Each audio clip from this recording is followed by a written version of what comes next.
Perfeito, então, eu queria fazer todos vocês bem-vindos a mais uma aula da preparação missionária. Desculpa pelo meu cabelo, vim correndo do trabalho para poder compartilhar com vocês um pouco mais sobre o nosso propósito como missionário.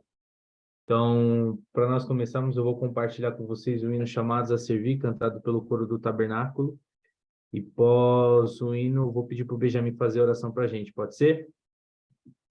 Pode sim, posso fazer. Perfeito, então. Deixa eu então compartilhar, só um minuto.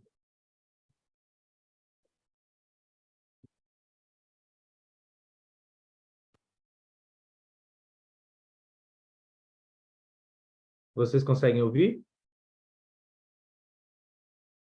No momento Agora? não. Consegue? Agora sim, não, agora sim. Tá travando, mas dá pra ouvir.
Posso? Pode. Ok, tudo bem. Licença. Nosso Pai Celestial, Pai, obrigado por esse dia, pela oportunidade, Pai, de participar de mais essa aula do Pregar no Evangelho. Abençoe para que possamos aprender, para que possamos nos dedicar e podemos aprender com essa aula. Essa oração, Pai, que nós deixamos em nome de Jesus Cristo também. Amém. Dá para me ouvir bem? Dá sim, dá. Dá para ouvir? Estou compartilhando a tela, dá para vocês? Vocês estão visualizando? Eu tô vendo, eu tô vendo. Eu tô. Perfeito, então. Muito bom. Eu tenho muita mania de, quando eu vou dar aula de preparação missionária, de já chamar com vocês como futuros elders e sisters. Eu acho que é por conta do CTM, quando nós vamos lá, nós somos conhecidos, eles chamam bastante de elders e sisters, né, o nosso papel. E é uma das coisas que eu acho que é mais engraçado, que cai a ficha de você quando as pessoas começam a chamar você de elder e sister. E vai começar no CTM, você vai ver. Eu lembro que no começo eu não atendia muito bem com o título elder, né? Então chamava de elder, eu ficava meio assim, elder? Mas passar do tempo a gente se acostuma e quando a gente volta, né, da missão, parece que a gente quando as pessoas chamam pelo nosso nome, a gente não atende, a gente ainda fica pensando. É bem interessante isso, mas realmente é um papel fundamental nós servimos missão. Digo, sempre tenho um carinho muito grande quando vou falar sobre missão. Uma das coisas mais sagradas para mim que tem. Eu desde cedo sempre incentivei desde cedo agora com o meu filho. Então, recentemente eu te coloquei ali uma plaquetinha com o meu nome é Alder Alves, né? E tirei uma foto e outro dia me peguei olhando e falei, realmente, agora o meu papel é treinar o meu filho para ser um missionário. E isso é muito especial. Então, espero que vocês possam estar com a mente aberta para poder ouvir um pouco mais de como o Senhor espera que nós sejamos como seus missionários. Eu acredito que vocês dois, tanto o Isaac como o Benjamin, vocês são ótimas pessoas. Eu conheço os dois e sei do potencial que os dois possuem, sei o quanto o Pai Celestial conta com vocês na obra dele, tá? E sei também o quanto que Satanás ele faz para com que vocês não possam ter nem o desejo ou muito menos a vontade de servir missão. Então, ele sempre vai fazer com que isso, infelizmente, ocorra, tá? Mas se vocês perseverarem até o fim e se prepararem, realmente o Senhor, ele vai ajudá-los a servir uma missão, tá? Então, para nós começarmos, eu sempre gosto de, quando começar uma aula, passar a visão do Senhor. O que o Senhor pretende com essa aula, né? O título da nossa aula é Propósito Missionário. Qual que é o propósito missionário? Qual é a visão do Senhor relacionado à obra missionária, tá? O elder Neil L. Anderson, ele disse, vou pedir para o Isaac ler. Você pode ler, Isaac, esse maior que está na parte de sua missão? Posso? Sua missão será uma oportunidade sagrada de conduzir pessoas a Cristo e ajudar a preparar o mundo para a segunda vinda do Salvador. Muito bom. Então, essa é a visão do Senhor. A minha missão será uma oportunidade sagrada para você conduzir as pessoas de volta a mim. Mais ou menos o Salvador falando isso, né? Preparar a minha volta, o meu retorno. E basicamente a obra do Senhor é isso. Vocês lidam com pessoas e principalmente com a oportunidade de conduzir elas de volta à presença do Senhor, tá? Eu lembro que durante a minha preparação missionária, eu tive uma entrevista com meu pai, na época ele era o líder responsável pela ala, e estava passando por algumas dificuldades. Ele me falou assim: lembra que as pessoas que você prometeu para o Senhor que você resgataria em sua missão vão ser passados para outros se caso você não for para a missão. Isso pesou muito naquele tempo. Eu pensei, poxa, as pessoas que o Senhor prometeu para mim, eu vou deixar para outra pessoa fazer o meu trabalho, a minha ajuda na obra do Senhor. Então, realmente, essa é a visão do Senhor, essa é a sua missão, conduzir as pessoas de volta à presença dele e preparar esse mundo perverso para a segunda vinda de Cristo, tá? E hoje, Isaac, como que está sendo a sua preparação missionária? O que você tem feito de diferente para se preparar para servir uma missão? Você fala em qual aspecto? Todo, o espiritual, que é o principal. Como que está a sua preparação para servir uma missão na preparação espiritual? Eu assim, por mim mesmo, assim, né, eu percebi que eu venho colocar em situações na minha vida, assim, que eu devo buscar paciência, né, calma. Eu tô mais centrado em ler a palavra diariamente, orar diariamente, sempre. Eu acho que isso fortalece a gente, né? Muito bom. Mais isso mesmo. E, Benjamin, para você, o que devemos fazer para nos prepararmos para conduzir as pessoas a Cristo? Olha, para preparar as pessoas para Cristo, É. assim, sendo bem sincero, né, sobre o propósito missionário, né, eu me encontro numa situação onde eu já fui para altos e baixos em querer ir para a missão e não querer ir para a missão, né? Vou, não vou, quero, não quero, agora eu não vou, não quero, agora eu vou, né? Atualmente, eu gosto na situação de querer. Porém, né, eu acho que eu não consigo responder a sua pergunta, porque a gente sabe a parte teórica, né, para das pessoas, que é oração, que é jejum, né, mas eu, né, eu sinto que, eu não sinto, mas é como se eu ainda não soubesse, ou não vivenciasse, né,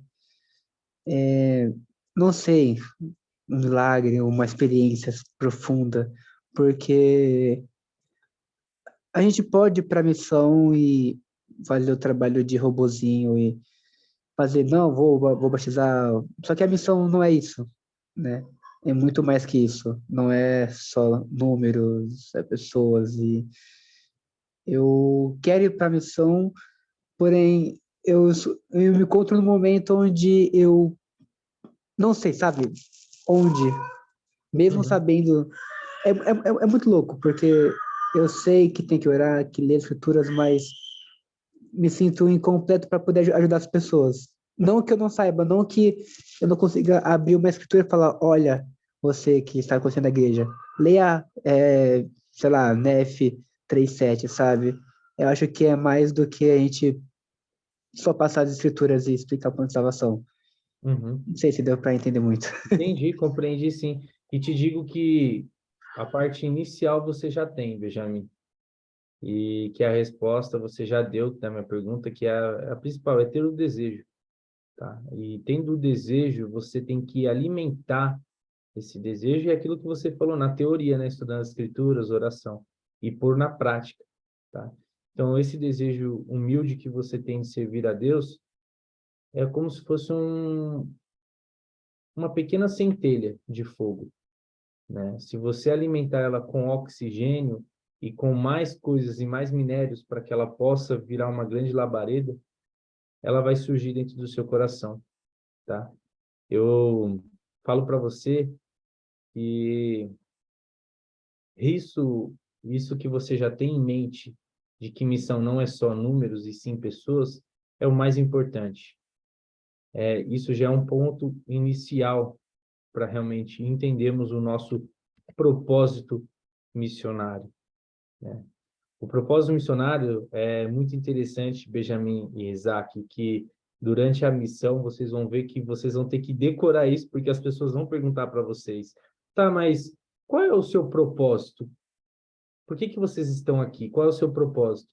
E muitas vezes nós vamos ter que falar assim, falar o nosso propósito, que é convidar as pessoas a chegarem-se a Cristo, ajudando-as a receber o evangelho restaurado, por meio da fé em Jesus Cristo, em sua expiação, do arrependimento, do batismo e de receber o dom do Espírito Santo e te perseverar até o fim.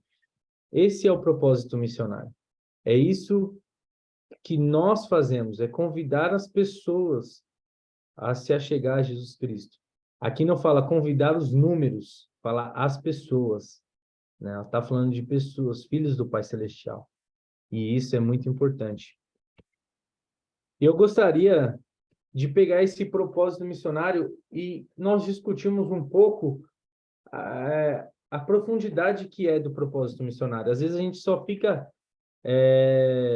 pega, sempre fala essa escritura, eu falo isso muito com missionário, na época quando eu servia e estava dando alguns treinamentos na missão para outros missionários, eu falava, ó, vocês têm que entender o peso do propósito missionário, porque ele tem tanta doutrina, né, no propósito missionário que nos ajuda a mostrar qual qual é o nosso papel e como nós podemos cumprir e ser nesse papel de missionário que o Senhor ele almeja que nós podemos nos tornar ou podemos ser. Tá? Isso depende muito da situação em que você está durante a sua missão.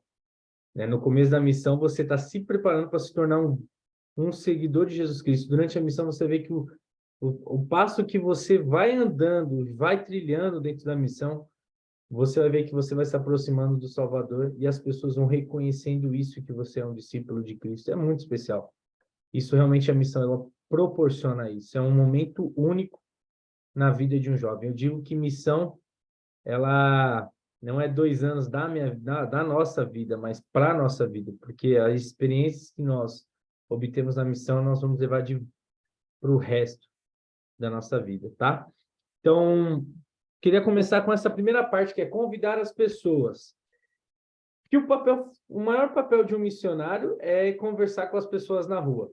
Não existe. Não tem como um missionário começar a pregar o evangelho sem começar a falar com as pessoas na rua.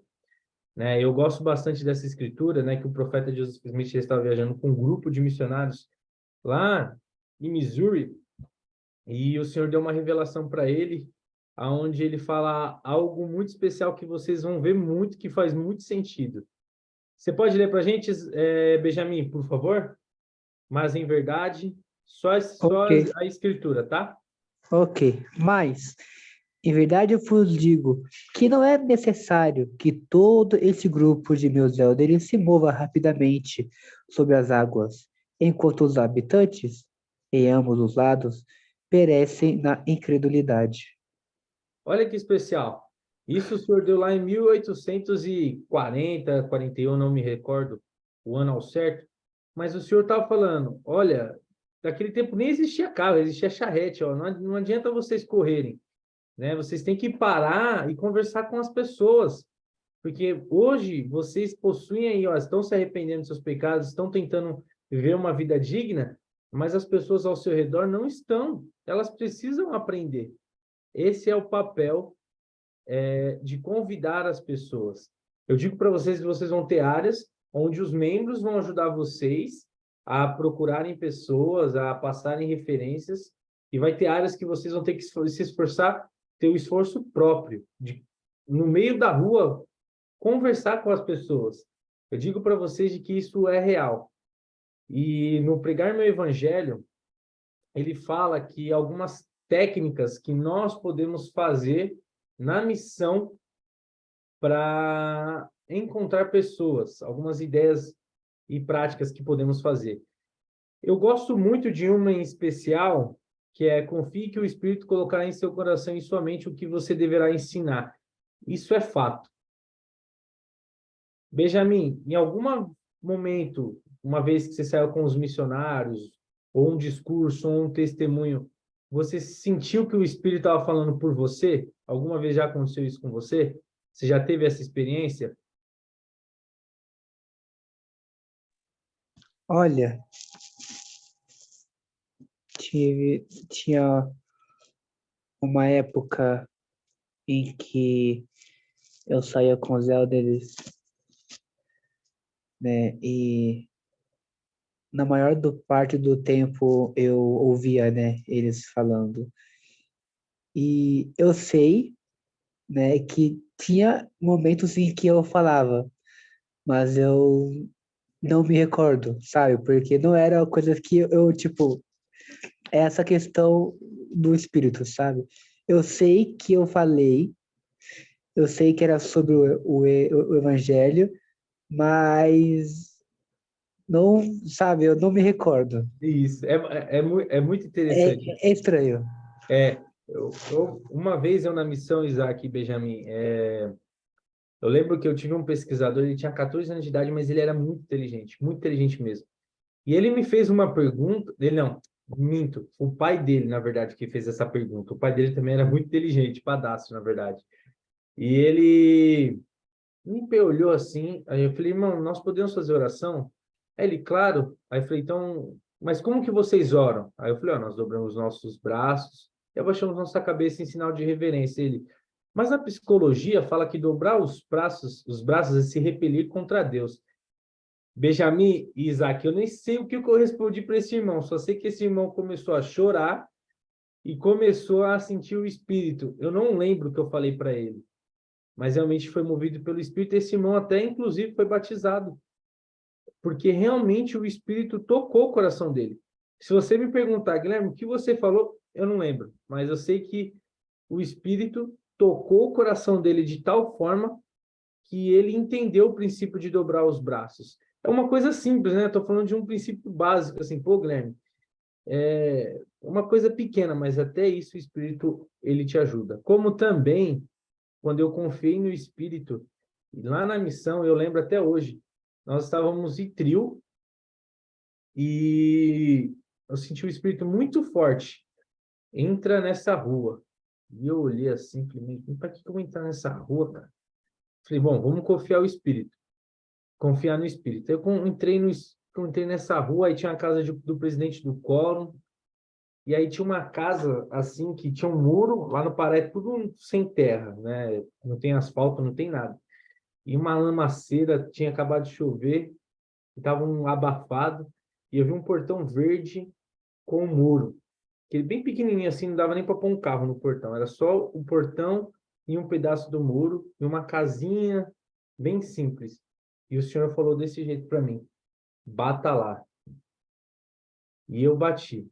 Isso aí é uma irmã pequenininha assim, nós nos apresentamos, nós compartilhamos o evangelho com ela, a mensagem da restauração. No outro dia, nós convidamos ela para ir domingo na igreja, ela foi. Na segunda-feira, no nosso final de Pidem, nós fomos lá na casa dela, e ao sentarmos lá, eu e meus companheiros, ela nos relatou que naquele dia ela estava com vontade de se matar. E que ela tinha orado ao Senhor, pedido para que ele pudesse enviar anjos para ela. E quando ela terminou de orar, não passou nem 30 minutos, nós batemos na porta dela. Foi uma das experiências mais sagradas que eu tive na missão. Por realmente ouvir a voz do Senhor, eu pude evitar talvez uma perca do seu filho aqui na terra. Realmente o Senhor, ele fala com os missionários, fala com a gente. Por isso que nós temos que confiar nele e saber que ele vai ser o nosso melhor amigo no campo missionário. Uma outra parte do propósito missionário é nós achegarem-se a Cristo, né? Ajudando as pessoas a chegarem-se a Cristo. Como que as pessoas vão se achegar a Cristo? Eu gosto de pensar que antes da pessoa se achegar a Cristo e conhecer o Evangelho, conhecer a palavra, nós precisamos ser o reflexo de Jesus Cristo. Não adianta, não tem outra maneira para que as pessoas possam sentir a presença do Salvador e conhecer Ele, se nós não estamos qualificados para sermos como o Salvador Jesus Cristo. Você pode ler para a gente, Isaac, o segundo e o terceiro parágrafo? Ok. Tornar-se, né? Isso. Tornar-se mais semelhantes ao Salvador é um processo gradual que dura toda a vida. Com o desejo de agradar a Deus, melhore uma decisão de cada vez. Seja paciente consigo mesmo. Deus sabe que a mudança e o crescimento levam tempo. Ele está satisfeito com os seus desejos sinceros e vai abençoá-lo por cada esforço que fizer. Não existe outra maneira. Nós temos que se tornar como o Salvador. Mas nós temos que ser pacientes com nós mesmos. Não vai ser do dia para a noite que nós vamos ser como o Salvador. É um processo gradual e contínuo. Todos os dias nós temos que nos esforçar para sermos como o Salvador. Não adianta nós acharmos que vai ser do dia para a noite. E que resultado, Isaac, você acha que nós vamos ter ao esforçarmos a sermos como o Salvador? Na missão, que resultado que vai gerar se você se esforçar a ser como o Salvador? Qual é o maior resultado que você acha que o missionário ele pode obter? Você fala resultado pessoal ou em conjunto? Em conjunto, tanto o seu quanto da pessoa que você está ensinando. Através do seu esforço, qual o resultado que você vai ter? Eu acho que quando a gente tem um testemunho próprio, uma vivência no Evangelho, acho que para compartilhar talvez seja mais fácil se você tiver vivido algo, às vezes a experiência que você viveu, a outra pessoa também viveu. Então eu Uhum. acho que isso ajuda muito. E como que vai ajudar a pessoa em si? Eu acho que ela se sentir, talvez, acolhida e também sentir que somos iguais, tipo, estamos no mesmo caminho, tentando buscar, né? Perfeito, Isaac, é isso mesmo. E vocês vão ver que no Pregar meu Evangelho e no Manual Missionário fala que as pessoas às vezes vão sentir que são inferiores a você. Por isso que devemos mostrar para elas que não, que nós somos como elas. Mas claro, futuros élderes, isso eu vou falar para vocês. Vocês, quando estão na missão, vocês são tirados de um estado carnal e pecaminoso e levados para um estado espiritual. É o único momento, eu digo assim para vocês, aonde vocês vão estar 24 horas em conexão com o Senhor Jesus Cristo. Não que nessa vida agora que nós estamos vivendo, nós não conseguimos, mas vocês vão sentir a diferença de estar na missão e voltar da missão. Parece que aquela comunicação que você tinha com o Espírito foi tirada. Eu lembro que quando eu voltei da missão, eu me esforcei muito para manter. E até hoje eu tento me esforçar ao máximo para manter. Mas não é a mesma comunicação. Porque lá nós estamos nos esforçando para sermos como Salvador. E aqui, quando nós voltamos agora, nesse momento, tanto eu quando voltei, sou um missionário retornado, e vocês quando estão como missionários de perspectiva, temos que nos esforçar para sermos como Salvador Jesus Cristo. Para que assim a nossa família nos enxergue como Salvador. Enxergue em nós a nossa luz de Cristo, tá? Uma outra parte do propósito missionário, que é muito importante, que é ajudando a receber o evangelho restaurado. O Elder Callister, dos 70, ele deu um discurso intitulado Joseph Smith, Profeta da Restauração. Ele nos ajuda a reconhecermos quais bênçãos nós recebemos após a restauração do evangelho. E como a restauração ajuda tanto nós como os pesquisadores em nossa vida, tá bom? Eu vou passar o vídeo, eu quero muito que vocês prestem bastante atenção no que o Elder Callister ele vai dizer em seu discurso. Opa. Após a primeira visão de Joseph Smith, a restauração da Igreja de Cristo foi ocorrendo linha sobre linha, preceito sobre preceito.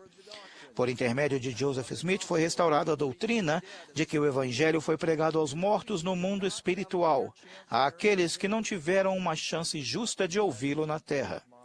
Isso não foi invenção de uma mente criativa, foi a restauração de uma verdade bíblica. Pedro ensinou há muito tempo que por isto foi pregado o Evangelho também aos mortos, para que na verdade fossem julgados segundo os homens na carne, mas vivessem segundo Deus em espírito. Frederick W. Farr, um escritor e teólogo famoso da Igreja da Inglaterra, fez a seguinte observação sobre o ensinamento de Pedro. Foram feitos todos os esforços para explicar o significado dessa passagem. É um dos trechos mais importantes das Escrituras e não há nele ambiguidade alguma, pois se há algum sentido aqui, é o de que Cristo, quando seu Espírito desceu ao mundo inferior, proclamou a mensagem de salvação para os mortos que outrora tinham sido impenitentes. Muitos ensinam que existe apenas um céu e um inferno. Joseph Smith restaurou a verdade de que há vários céus. Paulo falou de um homem que foi arrebatado ao terceiro céu. Poderia haver um terceiro céu se não houvesse um segundo e um primeiro? De muitas formas, o Evangelho de Jesus Cristo é semelhante a um quebra-cabeças de 1000 peças. Quando Joseph Smith entrou em cena, talvez 100 peças tenham se encaixado. Depois, Joseph Smith colocou muitas das outras 900 peças no lugar, a ponto de as pessoas poderem dizer: "Ah, agora compreendi de onde vim, por que estou aqui e para onde vou." Quanto ao papel de Joseph Smith na restauração, o Senhor definiu com clareza: "Esta geração, porém, receberá minha palavra por teu intermédio." Apesar dessa profusão de verdades bíblicas restauradas, alguns pesquisadores honestos comentaram: "Posso aceitar essas doutrinas, mas e aqueles anjos que Joseph Smith viu e as visões que ele disse que teve? É difícil acreditar nessas coisas hoje em dia." A esses respondemos com amor: não apareceram anjos e as pessoas não tiveram visões na Igreja de Cristo na época do Novo Testamento? Um anjo não apareceu a Maria e a José? Não apareceram anjos a Pedro, Tiago e João no Monte da Transfiguração? Pedro e João não foram tirados da prisão por um anjo? Um anjo não apareceu a Cornélio, depois a Paulo quando naufragou e a João na ilha de Patmos? Pedro não teve uma visão na qual o evangelho seria pregado aos gentios? E Paulo, a visão do terceiro céu? E João, a visão dos últimos dias? E Estevão, a visão do Pai e do Filho? Sim, Joseph Smith realmente viu anjos e teve visões, porque foi o instrumento nas mãos de Deus para restaurar a mesma igreja de Jesus Cristo que existia antigamente, com todos os seus poderes, bem como com todas as suas doutrinas. Infelizmente, às vezes, algumas pessoas preferem deixar de lado as preciosas verdades do Evangelho restaurado por Joseph Smith porque perderam o foco em algumas questões históricas ou hipóteses científicas que não são importantes para sua exaltação. E, ao fazê-lo, trocam sua primogenitura por um prato de lentilhas. Trocam a certeza absoluta da restauração pela dúvida, e, nesse processo, caem na armadilha de perder a fé nas muitas coisas que de fato sabem, por causa de algumas poucas coisas que eles não conhecem. Sempre haverá algum tipo de crise intelectual assomando no horizonte enquanto a fé for necessária e nossa mente for finita. Mas, da mesma forma, sempre existirão as doutrinas verdadeiras e seguras da restauração, às quais podemos nos apegar e que são um alicerce firme sobre o qual podemos edificar nosso testemunho. Quando muitos de seus seguidores se afastaram dele, Cristo perguntou aos discípulos: "Quereis vós também retirar-vos?" Pedro deu uma resposta que deveria ser gravada em todos os corações. "Para quem iremos nós? Tu tens as palavras da vida eterna." Se uma pessoa se desviar dessas doutrinas restauradas, aonde irá para aprender a verdadeira natureza de Deus como foi ensinada no bosque? Aonde irá para encontrar as doutrinas da existência pré-mortal, do batismo pelos mortos e do casamento eterno? E aonde irá para encontrar o poder selador que pode unir marido à esposa e aos filhos eternamente? Por intermédio de Joseph Smith foram restaurados todos os poderes, chaves, ordenanças e ensinamentos necessários para a salvação e a exaltação. Você não os encontra em nenhum outro lugar no mundo. Eles não estão em nenhuma outra igreja. Não se encontram em nenhuma filosofia do homem, compilação científica ou peregrinação a algum lugar sagrado, por mais intelectual que pareça. A salvação encontra-se apenas em um lugar, como o próprio Salvador designou quando disse que esta é a única igreja verdadeira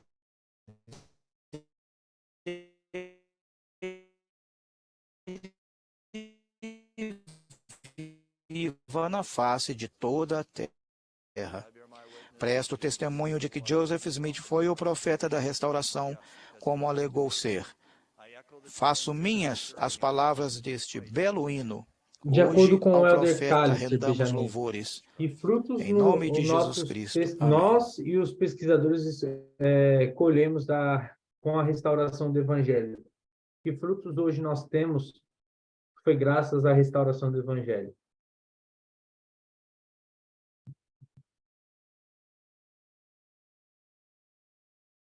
Poderia repetir, por favor, que quando você falou estava no final do vídeo. Poderia repetir, por favor?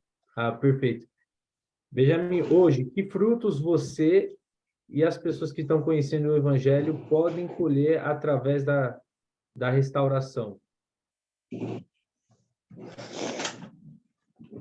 Olha, acho que a mais importante, assim, para mim, né? Pode ser. Uma das mais especiais é a esperança em Jesus Cristo, sabe? Eu adoro, eu amo o ensinamento de que Jesus Cristo, apesar de tudo, ele é a esperança. Sabe, o Evangelho é um símbolo de esperança de que ele veio para cá e nos deu o Evangelho, o selamento, que eu vou me casar, ter uma família, viver com ele eternamente, que o batismo eu vou poder reencontrar meus antepassados, sabe? Tudo isso para mim se resume à esperança, e principalmente para mim, que é a questão do arrependimento, que você se esforçando, né, Deus pode limpar os seus pecados. Isso para mim é a coisa mais importante, é a esperança que nós precisamos e não encontramos. Esse vídeo é muito bom porque ele vem de encontro com um problema meu, né? Que é a parte mais lógica, que a gente se prende nos fatos históricos, nas investigações científicas, né? Eu, particularmente, tenho um problema com a bênção patriarcal, né? Eu tenho essa dificuldade de acreditar que a bênção patriarcal é uma carta que Deus falou com a gente. Para mim, é um monte de palavras que, se você for obediente, você vai ser abençoado, sabe? E esse discurso ele mostra bem isso que enquanto eu, no caso, né, ficar preso a essas teorias lógicas e raciocínios, eu vou estar perdendo, como eu acredito que esteja perdendo, de certa forma, as grandes bênçãos do Evangelho. É difícil, mas é muito interessante. Benjamin, fico muito feliz por ouvir o seu testemunho e a sua humildade em reconhecer. Isso é fundamental. Certa vez o elder de Ted Christofferson, ele deu um discurso intitulado, não me recordo o nome, mas eu posso até passar para você depois. Ele falou que antes de duvidar, duvide da sua dúvida. É bem complexo, né? Antes de você duvidar, duvide dessa dúvida que você está tendo. Porque a dúvida não vem de Deus. Nós precisamos orar ao Senhor e perguntar se realmente essas coisas são verdadeiras, se Joseph Smith foi um profeta de Deus. E quando o Senhor ele nos revela em nosso coração, nós sabemos por si só. E aí nós passamos a acreditar e a confiar no Senhor. Às vezes muitos dos pesquisadores e muitos estudiosos se apegam a coisas científicas, como você disse, a coisas históricas e perdem a real verdade de que é através do Espírito Santo.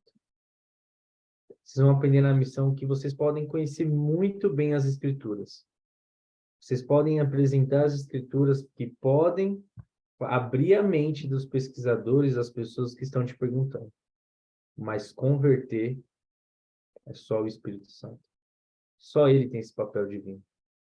Recentemente eu compartilhei na aula da escola dominical uma experiência que eu tive na missão, onde eu fui ensinar um médico e ele acreditava muito em reencarnação e tinha algumas respostas para algumas perguntas dele que a reencarnação dava. E que nós tínhamos ensinado que o plano de salvação dava também, só que ele estava muito fissurado naquela doutrina da reencarnação. E nós convidamos ele a orar e perguntar se realmente Joseph Smith foi um profeta de Deus, se era um profeta de Deus. Se realmente o Senhor falou com ele naquele bosque. E falamos para ele que se o Senhor revelasse para ele, ele saberia por si só que a doutrina da reencarnação, infelizmente, era falsa. E de que a doutrina da ressurreição é a real doutrina de Cristo. E que isso era graças ao Evangelho restaurado que nós aprendemos sobre o plano de salvação. E eu lembro que nós chegamos no dia seguinte para acompanharmos essa resposta dele, se ele teve, e ele falou para a gente que, infelizmente, ele não tinha tido essa resposta. Porque talvez ele estava pensando que ia vir de alguma outra forma, porque muitas vezes nós cometemos esse erro, infelizmente, achamos que vai vir através de um sonho, através da casa mexer, de um copo quebrar, e não vai ser assim. Vai ser através do Espírito. Pode vir um sonho? Pode, mas é a vontade do Senhor. Mas eu digo para vocês que o Senhor, ele dá através a resposta de um jeito mais simples, e mais humilde e mais tocante, que muda a nossa vida por completo. E ao falar isso para ele, nós falamos para ele, você vai ter a sua resposta agora, de que realmente Joseph Smith foi um profeta de Deus. Nós vamos cantar um hino e nós queremos que você possa prestar bastante atenção na letra do hino e no sentimento que vai vir no seu coração. E se você sentir um arder no peito e um sentimento de paz, na alma e na consciência, é porque realmente é o Senhor dizendo que isso é verdade. Porque esse é um fruto do Espírito que está descrito lá no livro de Gálatas. Quando nós cantamos um hino, esse irmão começou a chorar, nós fizemos uma oração e ele falou, eu sei que é verdade, eu sei que Joseph Smith foi um profeta de Deus. Eu pude sentir tudo isso e muito mais. E ele compartilhou o seu testemunho na reunião batismal, de que através de um hino, ele obteve a resposta de que a igreja era verdadeira, que Joseph foi um profeta. E essa é a única forma. E aí, quando você tem o testemunho, toda aquela dúvida que você tem vai para baixo. Porque a dúvida é como se fosse aquela casa de palha do porquinho. E o testemunho é a casa de pedra, de cimento. Pode falar, Benjamin. Sobre isso, é interessante, né? Porque eu tive amizade. Eu tive uma pessoa chamada Hiron, que foi o meu consultor. Foi um cara muito especial. E a primeira vez que eu conheci ele, né? Senti uma conexão muito forte com ele. Uma amizade tipo, muito forte, como se a gente já se conhecia há muito tempo. E ele ia ser meu consultor, só que ele não me contou. Né? A gente conversou por muito tempo. Falei, cara, eu quero que você seja meu consultor. Passou uma semana eu orando, não fale, ser meu consultor. E chegou no FSOI, eu não achava o meu chalé. Quando eu achei, eu não vi o consultor, então fui usar o banheiro,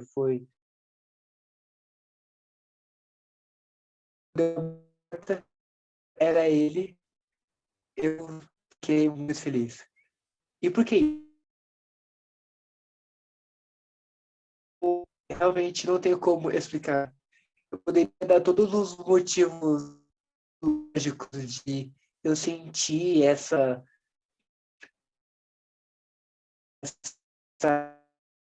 alegria de poder ver ele, porque queria.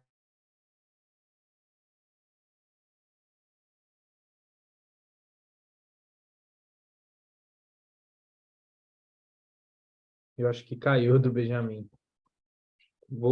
Voltou, Benjamin?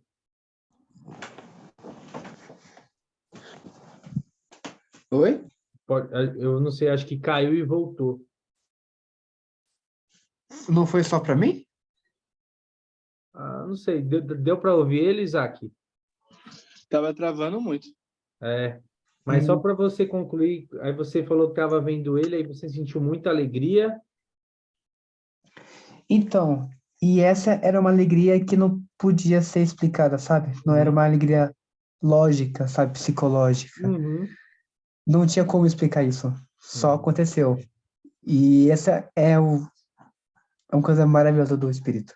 Isso mesmo. Muito bom. Esse é um fruto do Espírito, alegria. E essas experiências, elas nos ajudam a testificar sobre isso. Um outro ponto do propósito missionário, que ele fala a sua expiação, né? A expiação do Salvador Jesus Cristo. Como que ela pode nos ajudar? E esse mesmo discursante, esse mesmo irmão, Elder Callister, esse 70, ele compartilhou um discurso intitulado A Expiação de Jesus Cristo, a Grande Expiação de Jesus Cristo. É um discurso muito bom, que ele exemplifica como a expiação funciona e como ela trabalha para a gente, tá? Então, vamos prestar bastante atenção, que aí nós vamos concluir a nossa aula com 4 princípios da doutrina de Cristo, que estão também dentro do nosso propósito missionário, tá?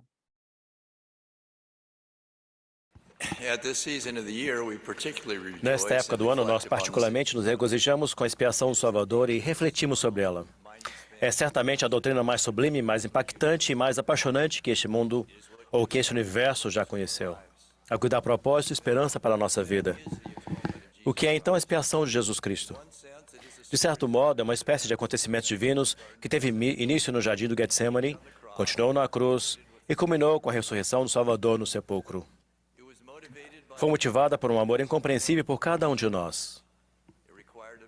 Foi necessário um ser que não tivesse pecados, que tivesse um poder infinito sobre os elementos, até mesmo sobre a morte, que possuísse uma capacidade ilimitada de sofrer as consequências por todos os nossos pecados e por todas as nossas enfermidades, e que de fato descesse abaixo de todas as coisas. Essa foi a missão de Jesus Cristo. Essa foi sua expiação. Então, qual foi o propósito da expiação? Foi possibilitar que voltássemos à presença de Deus, que nos tornássemos semelhantes a Ele e recebêssemos a plenitude da alegria. Isso tornou possível superar 4 obstáculos. Primeiro, a morte física. Segundo, a morte espiritual causada por Adão e por nossos pecados. Terceiro, nossas aflições e enfermidades. Quarto, nossas fraquezas e imperfeições. Mas como o Salvador pode fazer isso sem violar as leis da justiça? Suponhamos, por exemplo, que um homem que está pensando em emocionante salto em queda livre tome uma decisão precipitada e espontaneamente pule de um pequeno avião. Depois de fazê-lo, ele rapidamente percebe a insensatez de suas ações. Ele quer aterrissar em segurança, mas há um obstáculo: a lei da gravidade. Ele move seus braços com uma velocidade impressionante, com a esperança de voar, mas em vão. Ele posiciona seu corpo para pairar ou planar a fim de diminuir a velocidade da queda, mas a lei da gravidade é implacável e impiedosa. Ele tenta argumentar com essa lei básica da natureza, dizendo: foi um erro, eu nunca mais vou fazer isso. Mas suas súplicas são em vão. A lei da gravidade não demonstra compaixão, não abre exceções. Felizmente, no entanto, o homem de repente sente algo em suas costas. Um amigo no avião, percebendo um momento de insensatez, havia preparado um paraquedas momentos antes do salto. Ele encontra a corda e puxa. Aliviado, ele plana em segurança até o chão. E podemos nos perguntar: a lei da gravidade foi violada? O paraquedas funcionou de acordo com a lei para fornecer uma aterrissagem segura. Quando pecamos, somos como o homem insensato que pulou do avião. A despeito do que fazemos por nós mesmos, apenas uma aterrissagem catastrófica nos espera. Estamos sujeitos à lei da justiça que, assim como a lei da gravidade, é rigorosa e impiedosa. Podemos ter esperança de que o Salvador, por meio de sua expiação de modo misericordioso, nos concederá um tipo de paraquedas espiritual. Se tivermos fé em Jesus Cristo e nos arrependermos, ou seja, se fizermos nossa parte e puxarmos a corda, os poderes protetores do Salvador serão lançados em nosso benefício e poderemos aterrissar espiritualmente ilesos. Eu gosto muito desse trecho do discurso do Elder Callister. Ele fala muito bem que é a expiação de Jesus Cristo, né? Ele dá alguns cenários, né? Ele dá aquele cenário daquele rapaz que pulou com a insensatez, né? E que ao deparar ele pensou: pronto, estou morto. E agora? Não tenho mais jeito, não tenho mais salvação. Agora já era. E aí ele pôs a mão para trás, viu que tinha um paraquedas que um amigo dele tinha colocado. E quando ele puxou o paraquedas, ele conseguiu planar e assim pousar em segurança e ileso no chão, né? Isaac, essa comparação que o Elder Callister ele faz, que, ou seja, só para exemplificar, até para fazer a pergunta melhor para você entender, né? Nós somos como esse cara que pulou insensato. O chão seria a morte espiritual, certo? O paraquedas é a expiação e o amigo que colocou esse paraquedas é o Salvador Jesus Cristo. E a forma que nós pulamos, nós chegamos ilesos na queda do chão e chegamos vivos é a nossa volta à presença de Deus. Como a expiação para você, Isaac, como o sacrifício do Salvador Jesus Cristo influencia na tomada das suas decisões na sua vida? Se fala decisão, se fala escolhas? Escolhas, isso. Como a expiação influencia nas suas escolhas? Eu vou tentar falar de um modo geral, tipo, conforme o pecado, né? Nós todos, eu pelo menos, desde quando eu sei por gente, eu sou pecador. Sempre falho nas minhas atitudes. E a mentira, né? Era algo que eu tinha também como na vida. Eu não era um mentiroso 24 horas, né? Mas eu mentia às vezes. Quando a gente é criança, a gente tem medo dos pais. Às vezes a gente mente alguma coisinha ali, outra aqui. Então hoje eu entendo que o sacrifício de Jesus Cristo foi para que, se quando eu caísse, ele pudesse me levantar. Então todas as vezes que eu caio, mesmo não tendo a intenção de cair, muitas das vezes. Às vezes eu caio por talvez falta de sabedoria. Natureza, né? Talvez falta de sabedoria, talvez falta de conhecimento das escrituras. Às vezes eu acabo caindo. Mas aí ele me levanta. E ele me levanta não para que eu continue caindo, mas para que eu continue aprendendo com meus erros, né? E seguindo adiante. Uhum. Eu acho que a expiação é para isso, é para que quando a gente errar, falhar, ele possa nos levantar.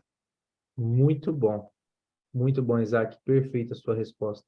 De fato, realmente é isso.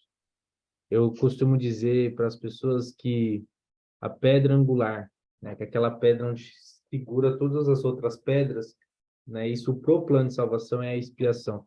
A expiação do Salvador Jesus Cristo é a pedra angular do plano de salvação. Sem ela, todos nós não poderíamos voltar à presença de Deus, pois existe uma lei, como a lei da gravidade, existe a lei da justiça, que nos obriga a sermos cobrados pelos pecados que nós cometemos. Mas a expiação nos traz a lei da misericórdia, aonde o Salvador fala, a lei da justiça, esse réu, cumpriu todos os passos do arrependimento e utilizou a expiação. E por isso a misericórdia contempla a lei da justiça. E assim nós somos absorvidos pelo Pai, somos absorvidos por meio da expiação. É muito real e é muito poderosa. E essa verdade, ela só vem ao nosso conhecimento graças à restauração do Evangelho de Jesus Cristo. Porque assim, através dos nossos apóstolos e profetas, através do livro de Mórmon, nós aprendemos de como o papel fundamental do Salvador Jesus Cristo nesse plano. Agora, resumindo para vocês, entra no propósito missionário, fala que nós vamos ajudar as pessoas através da fé em Jesus Cristo, do arrependimento, né? Do batismo, como está aqui, né? O arrependimento, tá? Do batismo, não sei por que está 2 vezes, mas de receber o dom do Espírito Santo e de perseverar até o fim. Esses 4 princípios, que são das doutrinas de Cristo, junto com fé em Jesus Cristo, vamos dizer 5 princípios, perdão pela me corrigindo. Esses 5 princípios são 5 ações que nós devemos fazer continuamente, todos os dias em nossa vida. Nós precisamos ter fé em Jesus Cristo para realmente entendermos a expiação de Cristo em nossa vida. Precisamos nos arrepender, como está aqui descrito, né? Precisamos nos arrepender dos nossos pecados, né? Eu gosto muito da citação que o presidente Nelson ele fala assim, muitas pessoas consideram arrependimento uma punição, algo que deve ser evitado. Entretanto, esse sentimento de punição é engendrado, por Satanás. E ele tenta impedir que confiemos em Jesus Cristo, que está de braços abertos e esperando e desejando nos curar, perdoar, limpar, fortalecer, purificar e santificar. E realmente é isso. O inimigo ele fala com que o arrependimento é uma punição, mas não é. Arrependimento é o passo para nós realmente obtermos a salvação. Nós precisamos nos arrepender todos os dias. Quando uma pessoa não toma o sacramento, a gente não tem que olhar com uma visão de desprezo. Isso é a minha visão que eu tenho. E sim como visão de gratidão, porque aquela pessoa, ela está naquele momento honrando a expiação que o Salvador de Jesus Cristo ele fez. Esse é o arrependimento. Isso é o verdadeiro peso da expiação. E quando uma pessoa ela aceita ser batizada, seguir os passos de Cristo, como Isaac fez, como Benjamin fez, como eu fiz, quando nós tomamos sobre si o exemplo de Cristo e somos batizados por quem possui a autoridade de Deus, nós entramos pela porta aonde o Senhor quer que nós possamos voltar. E quando nós recebemos o dom do Espírito Santo, aquele companheiro constante que vai nos mostrar e vai nos revelar o que nós devemos fazer, aí sim nós vamos entender como é trilhar no caminho de Deus. E depois, como eu falei, perseverar até o fim. O fim é o Salvador Jesus Cristo. Ele logo disse, eu sou o começo, o meio e o fim. Ele é o fim. Não tem como nós voltarmos à presença de Deus se não se aproximarmos do Salvador Jesus Cristo. E para você, vou começar com o Benjamin e depois eu vou para o Isaac. Como esses 4 princípios da doutrina de Cristo te ajudam todos os dias em sua vida? Como esses 4 princípios? Bom, na verdade, esses 4 princípios, né, em especial o primeiro e o último, né, eles são uma renovação. Como eu Uhum, expliquei a questão da esperança, né? Eles para mim são a certeza que eu posso olhar para o Pai Celestial e falar, Pai, eu errei, mas eu quero mudar e eu quero melhorar, né? Então, graças ao arrependimento, eu posso deixar meu passado para trás, né? Graças ao batismo, eu posso me esforçar para tomar o nome de Cristo, para estar sensível, né, ao sussurro do Espírito e para perseverar até o fim. E se por acaso não perseverar até o fim, eu posso me arrepender, tomar o nome de Cristo de novo através do batismo, receber o dom do Espírito Santo e por aí vai. Né? Então, minha ajuda é basicamente o amanhã, sabe? Hino, tem um hino da Mutual de 2019, né? Que fala que após a noite vem o sol, sabe? Depois da chuva vem a comida. Depois de tudo, né? Você ainda tem a oportunidade de poder voltar ao caminho de Cristo. É isso que significa para mim. Eu tenho muita dificuldade de ir para um instituto e ainda assim o pai falar, beleza, vamos participar da primeira aula, sabe? Mesmo que depois eu não consiga, mas não, você pode voltar, mesmo que seja no meio do curso ou no final. não, Mas melhor que você você pode tem que se fazer. manter. Você pode, sabe? Não tem essa de tipo, mas eu tô. Não, você pode. Uhum, Mas você pode. uhum. E pode Muito tentar bom. de novo, e melhorar todo dia mais. Um pouquinho. Muito bom, Benjamin. Muito bom. Obrigado pelo seu testemunho. E te digo para você de que mesmo que você perca uma aula, torço para que isso não aconteça. A terceira você faz, a quarta você faz, a quinta você faz. Só não desistir. Realmente o Instituto ele nos ajuda muito a realmente entendermos o nosso propósito.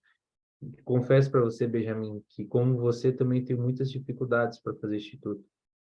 Mas quando nós fazemos com que ele possa ser a prioridade em nossa vida e ser algo que nós tomamos como meta, aí sim faz sentido e aí sim nós vamos fazer todas as aulas. E Isaac, para você, né, você que está fresco, podemos dizer assim, já vai fazer quase um ano, né, Isaac, que você já foi batizado. Como que o arrependimento e o batismo, que é uma ordenança, né, que é um rito que nós temos que fazer, e o receber do Espírito Santo também, que é essa ordenança, e o perseverar até o fim, quando você recebeu, foi ensinado dessa forma, como isso te ajudou? O, o arrependimento, cara, eu senti o Espírito Santo de alguma forma, né? Eu havia orado já com ele. E realmente ter esse batismo verdadeiro eu pedi para ele. E depois eu comecei a chorar muito. Eu lembro depois de alguns meses pós-batizado, eu comecei a chorar muito mesmo e começar a ver as minhas falhas, os meus pecados. E, de alguma forma, é uma guerra, podemos dizer assim, onde o inimigo coloca que, como eu era pecador, por que sair do pecado? Por que eu largar isso? Por que eu vou abandonar a minha vida antiga? Né? Aí eu me arrependi e eu resolvi mudar depois de ter chorado muito, né? Não sei porquê, mas estava chorando muito. E senti o amor de Deus, né? E aí eu resolvi mudar. E depois de lá eu comecei a caminhar. Aí depois que eu recebi o Espírito Santo, no caso, né? Eu fui batizado no Espírito Santo. A primeiro foi o arrependimento. Aí eu chorei muito. Entendi tudo os meus pecados. Depois eu fui batizado no Espírito Santo. Aí depois que eu fui batizado no Espírito Santo, eu comecei a entender o Evangelho. Coisa que eu não entendia. Eu nunca Uhum. entendi. Eu sempre, no caso, eu era de outra denominação, né? Sempre ia para a igreja e ouvia os conselhos, mas a vontade era só de dormir mesmo. Dava muito sono, mas eu sentia muita paz mesmo. E aí, depois que eu conheci os missionários, foi quando eu estava eu não sei se eu já te contei, Guilherme, foi Uhum. quando eu estava numa fase onde eu já tinha experiência com o Espírito Santo. Eu já estava conhecendo o Evangelho, a Bíblia, no caso, né? E eu já tinha minha estrutura já, só que a minha estrutura não estava completa. Não tinha todo esse conhecimento que essa igreja traz. E aí os missionários chegaram até mim e eles falaram, ó, ore a Deus e pergunte se o profeta Joseph Smith é real, e se a igreja é verdadeira, é, se essa igreja realmente é a igreja de Jesus Cristo. E aí eu fui orar, eu orei, né, busquei por mim mesmo e tive revelação no Espírito eu pude sentir o Espírito Santo nos meninos. Quando o bispo veio na minha casa, eu senti, não só do bispo, mas eu consegui sentir a fé dos três. É só coisas que só a gente sente mesmo, que eu, no caso, eu senti. E senti a fé deles. Eu falei assim, cara, eles têm muita fé nisso daqui. E eu falei, e eu senti que o Espírito Santo queria que eu fosse para essa igreja. De alguma forma, ele queria isso para mim. Talvez eu tenha um propósito dentro dessa igreja, né? E, e o perseverar até o fim é entender que a gente tá num corpo morto, né? Que esse corpo o apóstolo Paulo fala, né, que é um corpo morto, realmente, espiritualmente ele é morto, tá desconectado de Deus. E a gente precisa estar sempre em oração, sempre estar lendo as escrituras, participando do sacramento, né? Para que a gente possa estar vivendo uma vida espiritual. Mas se a gente parar de fazer isso, a gente fica, podemos dizer assim, vulnerável, né? E começa a viver uma vida carnal, né? Podemos dizer assim, por conta desse corpo estar morto. Ele não sai de nós, a gente está nesse corpo, infelizmente, esse corpo aqui é difícil de viver. E foi isso que eu entendi, que eu devo estar sempre em constância buscando, porque senão, infelizmente, a minha natureza ela ganha força, né? Se eu não faço nada, né? Uhum. Mas é isso. Muito bom. Muito obrigado, Isaac, pelo seu testemunho também. Como vocês, realmente, eu sei de que esses 4 princípios, incluindo também fé em Jesus Cristo, eles nos ajudam a voltar à presença de Deus. É a doutrina de Cristo, tá? Quando vocês ouvirem doutrina de Cristo dentro da igreja, lembre sempre que é fé em Jesus Cristo, arrependimento, batismo, receber o dom do Espírito Santo para perseverar até o fim. Essa é a doutrina de Cristo. Foi isso que ele pregou.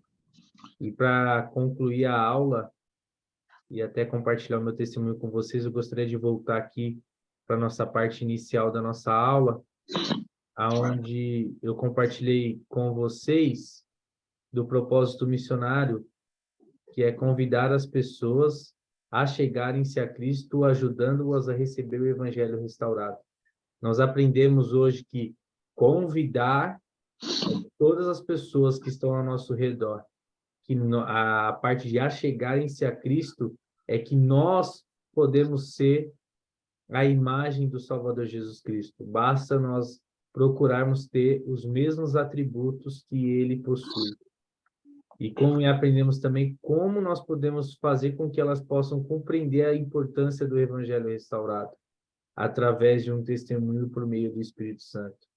E como a fé em Jesus Cristo, nós não discutimos muito, mas como ela é a capacidade de acreditar que Jesus Cristo e confiar nele, que ele pagou pelos nossos pecados e que a expiação, ela é o que justifica o nosso perdão e que o arrependimento, o batismo e o dom do Espírito Santo e perseverar até o fim são os passos para nós voltarmos à presença de Deus. E que o arrependimento e perseverar até o fim são passos contínuos e que devemos todos os dias procurar ser como o Salvador Jesus Cristo. Eu gosto muito dessa imagem no final, que faz eu refletir bastante como o Senhor ele nos ama. Eu sempre me imagino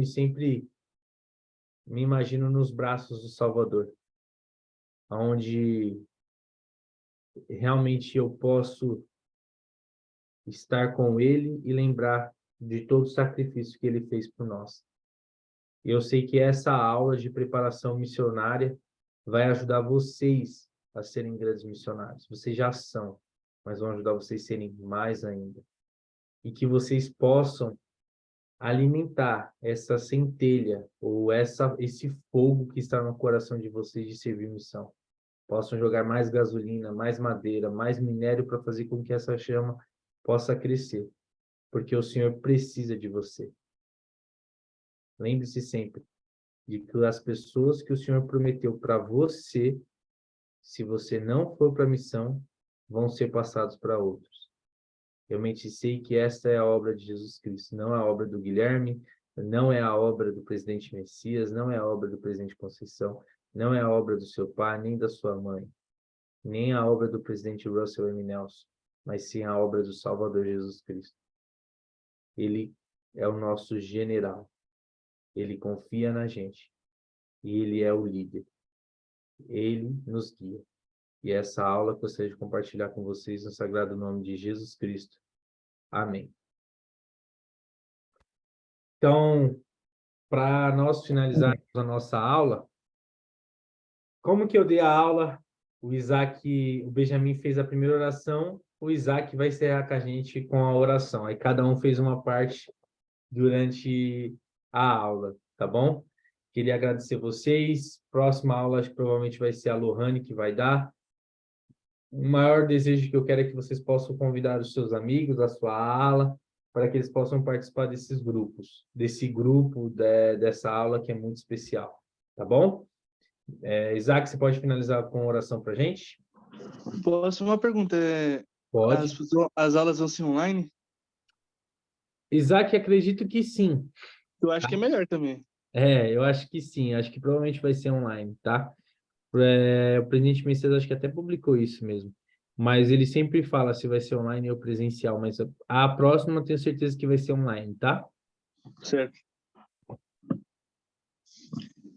Pai nosso, agradecemos por essa noite, agradecemos por essa aula, por terem absorvido mais informações sobre o seu evangelho e nos esclarecer ainda mais sobre o seu evangelho, Senhor. Pedimos que nos abençoe com uma noite de sono agradável, que nós estejamos dispostos para o dia de amanhã. Te agradecemos por tudo, em nome do Senhor Jesus Cristo. Amém. Amém. Muito obrigado, Isaac. Amém. Boa noite, Benjamin. Tchau, tchau. Falou. Falou.